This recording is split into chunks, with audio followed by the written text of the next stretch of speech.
Então galera do canal, seja bem-vindo para mais um vídeo. Hoje eu vou abordar um tema aqui no canal que acontece muitas vezes com as pessoas e elas ficam aí sem entender o porquê, certo? É um assunto da reatância indutiva. Você vai lá e coloca um transformador lá, certo? Esse aqui como exemplo é um ferro silício normal de chapa. Você calcula lá 110 ou 220 e você quer uma tensão tal, X de 50 volts.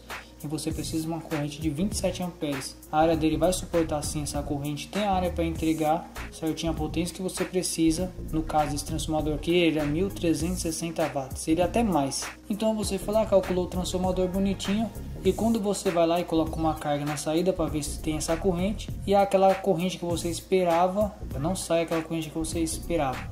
Aí você tenta os outros recursos, você tenta diminuir um pouco a aspirina primária, tenta aumentar a bitola do fio de saída, certo? Coloca um fio mais grosso para poder tentar sair essa corrente, mas ela não sai de jeito nenhum. Se você tenta forçar essa corrente, dá queda de tensão de 50 volts, cai, vai caindo, vai caindo, vai caindo, e você não consegue chegar nessa corrente que você queria.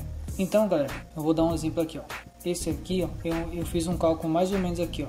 Vamos dizer que você vai lá bonitinho e calculou. Aqui a largura aqui da chapa é 4 cm por 10 cm de altura. É um transformador, vamos dizer assim, a área dele é grande. Vamos dizer assim que é um transformador bom aí para essa área aí de uma corrente razoavelmente boa. Então a gente vai lá e calcula aqui, ó, 4 cm vezes 10 cm dá 40 cm de área. A área é essa daqui, ó. Lembrando que vai vir outro por cima, né? Como vocês sabem. E aqui é onde você vai fazer o enrolamento. Essa é a área que você vai aproveitar para fazer as suas espiras lá. Então, para a gente descobrir a potência dele, a gente vai colocar 40 vezes 40, que é a área, que dá 1600 watts. A gente vai tirar aqui 15% de perda, né? Porque ele não é, ele tem as suas perdas, né? Normal. Vamos dizer que ele tira 15% de perda e ele vai para 1360 watts. Então, é o que deu isso aqui, ó, 27 amperes. Vamos dizer que ele seria um transformador ideal, certinho. Você calculou e você pensou que ia sair certinho 27 amperes, mas não saiu. O que é que está causando para poder não passar? O que é que está impedindo, certo, a corrente de passar aqui? Isso é muito simples, eu não me atentei a isso, mas isso aqui é muito importante. E às vezes as pessoas fazem o seu trafo lá bonitinho, fio certo, e acontece muito isso, que a gente chama de reatância indutiva, que é a oposição à corrente em corrente alternada dentro do indutor, né? Seria aqui uma espiral, a espira do transformador. Então a gente tem que calcular para a gente saber como você vai calcular quanto que vai sair mais ou menos de corrente aqui. Você tem também como calcular aqui, ó, a reatância indutiva dessa bobina, né? Para você poder saber até quantos que ele vai consumir da rede em vazio, mesmo sem carga aqui no secundário.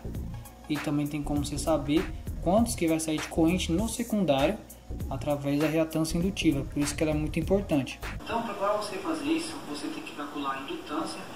Não, galera, eu me equivoquei. Não é você calcular a sua indutância, não existe. É você medir a indutância da sua bobina, do seu trafo, com um indutímetro, tá? Não é calcular a indutância, não. Você vai calcular depois a reatância indutiva, beleza? Tanto na saída que você queira saber, ou como na entrada. Você vai ter que ter um indutímetro para você poder medir a indutância, que a indutância é medida em R, para você poder fazer o cálculo, para você ver a corrente que vai sair aqui no secundário do seu transformador. Então a fórmula aqui para você poder calcular a reatância indutiva é essa daqui, ó. É muito fácil. XL, que é igual a 2 vezes π vezes a frequência, que no caso aqui é 60 Hz, por se tratar de um transformador de ferro silício, multiplicado pela indutância que você vai medir. Pode ser a indutância medida de um toroide, de um transformador, ou de um indutor, algo que você quer medir aí, certo? Então, para a gente calcular, eu tenho um transformador aqui de ferro, a gente vai medir a indutância dele, a gente vai calcular a reatância indutiva, para a gente ver se vai bater uma corrente em vazio de entrada. Eu vou fazer esse teste, isso aqui é uma parte teórica, mas a gente vai fazer na prática também, certo? E a gente vai voltar para os cálculos lá na calculadora certinho. Então vamos lá medir a indutância do meu transformador, vamos fazer os cálculos e a gente vê se condiz com o que eu estou falando aqui. Aqui está o trafo, esse aqui é a entrada do primário, como vocês podem estar vendo, está conectado ali naquele medidor LCE, e aqui é o secundário, como vocês podem estar vendo aí. Esse aqui ia ser uma fonte de 3,8 a 15 volts. Esse projeto aqui está parado. Eu ia fazer ele, mas eu parei. A tensão sempre sobe demais, né? Quando você vai fazer transformador linear assim, como não tem feedback. Aí eu ia ter que fazer uma etapa aqui para poder estabilizar, né? Regular certinho a tensão que eu quero. Como tem outros projetos que eu estou em andamento, aí eu deixei isso aqui para depois, certo? Então, como que eu já tenho esse transformador aqui bobinado, eu vou medir a entrada aqui AC, certo? No caso, esse aqui, eu fiz ele só para 110, não fiz 220 e 110 não. Então eu vou aqui medir a indutância dele, a indutância daqui do enrolamento, né? Como vocês podem estar vendo aí, se o flash não estiver atrapalhando. Pera aí. Então lá, como vocês podem estar vendo, tem o 13.6 em que mostra que é 12 ohms, tá vendo? Mas não é 12 ohms que tem aqui não. Pode ser que até seja quando você vai medir com multímetro, mas não é a realidade certinho que você vai pôr os cálculos em cima desses 12 ohms aqui não, certo? Então galera, aqui vamos fazer o cálculo. Então a gente vai calcular 2 vezes π, né? E 2 vezes π seria 6,28, porque π é 3,14. Então a gente tem que multiplicar por 2, então vai para 6,28, certo? A gente vai ter que multiplicar pela frequência, né? Que no caso, como que é um transformador de ferro silício é 60 Hz. Então a gente vai colocar multiplicado por 60 Hz vezes a nossa indutância que a gente mediu lá na bobina, que no caso lá deu 13,06 N, certo?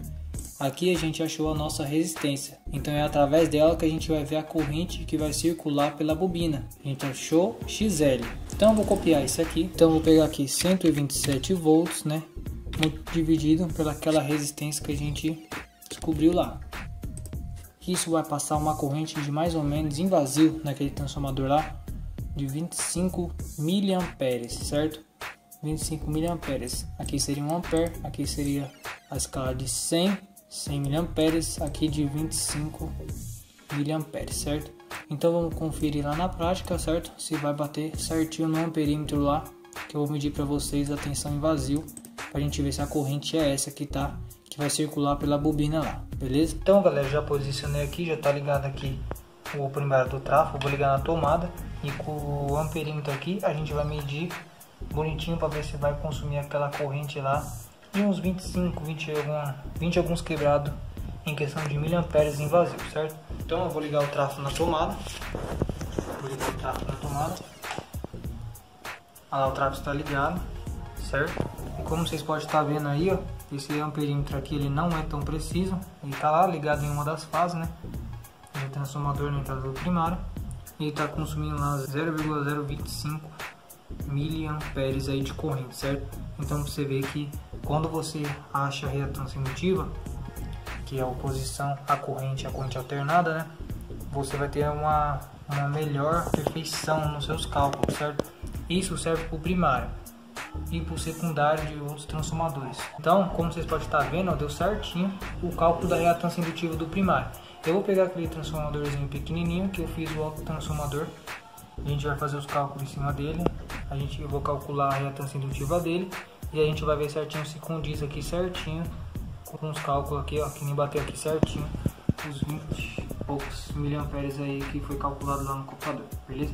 Então galera, como vocês podem estar vendo, esse aqui é o outro trafo, né, que a gente fez outro vídeo lá. Então aqui, ó, como vocês podem estar vendo, esse aqui já é de rádio, né? Ele já tem aí o enrolamento para 110 e 220. Então eu tô pegando ali do primeiro, de onde começa o enrolamento, que é o fio preto, juntamente com o fio branco para 110. O preto com o vermelho é 220. Os dois brancos, secundário isolado, 9 volts, 1 ampere. Isso aqui era do outro vídeo que eu coloquei aqui para simular o aterramento, mas desconsidere. E como vocês podem estar vendo, já está vindo aqui nesse indutímetro. Galera, ó, vou falar a verdade para vocês. Esse indutímetro aqui, ele é bom, mas ele não é tão preciso que nem aqueles multímetro que já tem um indutímetro integrado na escala lá, tá? Mas ele quebra um galho. Então não vou confiar 100%, mas vai chegar bem próximo aos resultados. Então vou medir aqui a indutância da bobina, né, do primário. Olha lá, deu 2.871 mA. É uma indutância um pouco alta porque devido à área desse transformador ser pequena, tem muita espira aí, certo? Então por isso que já não é nem mais microhenry, é milihenry. Então a gente vai fazer os cálculos em cima disso lá no computador agora. Vou mostrar para vocês. Vamos ver a corrente que deve ser passada em vazio aqui Depois a gente vem com o alicate no perímetro e mede a corrente para ver se está tudo de acordo. Aí vocês pegam como exemplos para fazer os de vocês aí, tanto na entrada como na saída. Lembrando que na saída você tem que calcular a reatância indutiva e pôr a tensão que sai, né? Se você medir aqui a reatância indutiva aqui, você fez, mediu a indutância, fez o cálculo lá, calculou a reatância indutiva. Aí você vai catar um exemplo aqui 12, esse aqui é 9. Vamos colocar aqui 9. Aí você vai ver lá, você vai jogar lá e você vai ver a corrente que vai sair aqui, certo? Para ver se vai entregar a corrente certinho aí. Isso é bom para quem faz inversor e para quem faz também fonte chaveada, né? Para ver, às vezes assim, no inversor a corrente que vai puxar em vazio ou a corrente que vai sair, ou 110 ou 220 lá, beleza? Isso é muito importante também. E lembrando, se você vai medir um outro tipo de transformador, um tráfego de ferrite, você tem que modificar a frequência na fórmula. Não vai lá medir a indutância da bobina do transformador de ferrite e colocar 60 Hz lá, que vai estar errado. Se você deixou lá no seu projeto 35 kHz, você tem que colocar 35 kHz a frequência para poder dar bom, beleza? Então lá, o computador fazer o cálculo, em seguida a gente já confere aqui a corrente que vai passar pela bobina aí do transformador, beleza? Então vamos lá, que é um vídeo rápido, é só para vocês tirar suas dúvidas o que é reatância indutiva. Galera, então voltando aqui, é o seguinte, ó, eu já deixei anotado aqui, né, que na parte da fórmula aqui, 2 vezes π é 6,28 vezes a frequência, que no caso aqui é 60 Hz, porque é um trafo de ferro, vezes a indutância. Eu não coloquei a indutância porque vai variar de bobina para bobina. Então, no nosso cálculo vai ser assim, ó. A gente vai colocar 2 vezes π, que é 6,28 multiplicado pela frequência da nossa rede, que é 60 Hz, multiplicado pela nossa indutância, que deu lá um transformador, no primário daquele trafinho lá, que no caso deu 2.871 mA. Então deu esse valor aqui, ó. Como vocês podem estar vendo, esses números aqui, ó, eu vou desconsiderar, beleza? Mas deu 1081 ohms. Então a gente vai pegar aqui, ó, esse valor aqui, 1081 ohms, vou copiar, certo? Vou pegar a tensão que a gente vai estar injetando no transformador, que no caso é 127. Se você for 220, você vai fazer no cálculo 220 dividido pela resistência que a gente encontrou lá, certo? Que foi 1081 ohms. Que no caso, esse transformador vai consumir em vazio 117 mA, certo? Tem vários macetes, galera, no caso de fonte ou de inversor, que dá para você poder, um exemplo, dar uma enxugada mais aí na corrente de vocês aí, certo? Mais pra frente eu passo esse macete para vocês aí, mas como que esse vídeo não é o foco do vídeo falar esses macetes agora, é só a gente descobrir o que é reatância indutiva, é só para mostrar esses parâmetros aí para vocês. Vamos lá medir agora a corrente que está em vazio naquele transformador. Galera, então eu estou medindo aqui na tomada o exato momento que minha rede está aí. A tensão que minha rede está no momento está com 126.1 volt, é a tensão que está agora na rede. É exatamente nessa mesma tomada que eu vou colocar a alimentação para o transformador e a gente vai conferir se vai dar 0.117 mA, que vai ser a passagem de corrente através da bobina dele. Lembrando que não tem uma escala a mais, né? Então infelizmente se for mostrar, vai mostrar 111 alguma coisa, vai ser, não tem como, não tem mais escala para cá. Você tem escala de 20 A, 200 e 1000 A, entendeu? 1000 A e 200 A nem aparece aqui. Então o mínimo que eu tenho aqui é 20 A. Então esse amperímetro já não é tão preciso assim também. Então vamos colocar aqui na tomada agora, certo? Então, como vocês podem estar vendo, está aí ó, com 0.100 e alguma coisa. Provavelmente eu vou estar 112, 13, mas está muito próximo do 117. Ou às vezes até está no 117 certinho, tá vendo? Ou às vezes está até um pouco abaixo. Então, galera, fica variando, como vocês podem estar vendo, mas é um jeito fácil de você encontrar aí, certo? Aí a tensão indutiva do seu travo e você descobrir quando ele vai consumir em vazio, certo? Antes mesmo de botar o projeto em prática. E você só nos cálculos ali você já vai ter uma noção aí, certo? Você vai ter uma noção do que vai estar acontecendo na saída do seu inversor, ou da sua fonte, ou de algo assim, certo? Então, galera, um vídeo simples, um vídeo rápido. Se você gostou do vídeo, deixe seu like, certo? Não deixe de se inscrever no canal, beleza? Deixe muito like mesmo para ajudar o canal a crescer. Compartilhe o vídeo com seus amigos aí nos grupos do WhatsApp, do Facebook aí, para dar uma força, uma moral pro canal. Fique com Deus e até o próximo vídeo.